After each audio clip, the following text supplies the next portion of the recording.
Welcome back. We're tracking the question, who will replace British Prime Minister Liz Truss? Now, rumors are building that Boris Johnson could make a comeback just about 3 months after he resigned in disgrace.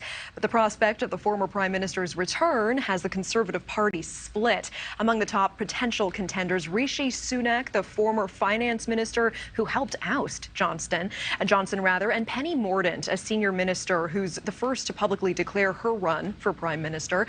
Johnson is currently out of the country and has not made a statement on the race. So joining us now is On Balance host Leland Vittert. Leland, thank you for being here. What are the odds Boris Johnson is the next pick? Well, are we at a casino? Who knows? Boris Johnson would love nothing more, right? Because his idol is Winston Churchill. And Churchill made a triumphant comeback to the prime ministership in number 10 Downing Street. So, yeah, who doesn't want redemption, right? Boris Johnson left amid all of these scandals, some of his own making, some a little bit made up. This is his chance to come back and say, look, you probably shouldn't have thrown me out. What does this mean for Americans? Why should Americans care about all of this? That's a great question, is how do we bring it back home? There is a special relationship between the United States and the United Kingdom. And there's an enormously special relationship between our two economies. You think about things that have happened in Britain that get exported to the United States, Brexit exported to the United States in the form of Donald Trump's victory, and economically. Typically, the Brits are 6 or 12 months ahead of where we are.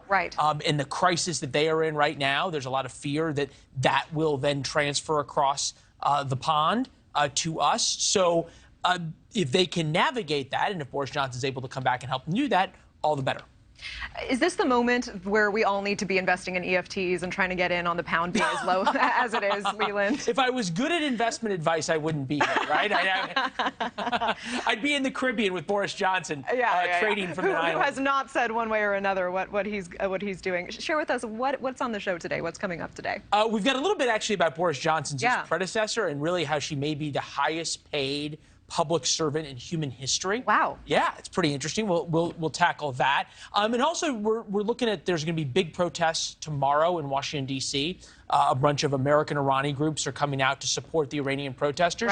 And noteworthy who's not going to be there, right? No members of the administration have shown up. None of the usually very vocal members of the sort of the female caucuses, AOC, Nancy Pelosi, and the like, who normally are so outspoken about women's rights. None of them are coming out to support the women's rights protesters in Iran. And is that because of the delicate dance going on right now with, nuclear deal talks still going on with the Middle East, et cetera? Or what's behind that? It's a great question. And what is the price for a nuclear deal, right? Are we willing to allow people protesting the streets for freedom and for democracy and for women's rights to be slaughtered because of the idea that there may someday be a nuclear deal? And that seems to be at least the side the administration's coming down on. Interesting questions. All right. Leland Vittert, thank you so much, my friend, and we will see you soon. Yes, ma'am. Appreciate it. Thank you for watching. Go to newsnationnow.com to find NewsNation on your television provider. And don't forget to click the red subscribe button below to get more of NewsNation's fact-driven, unbiased coverage.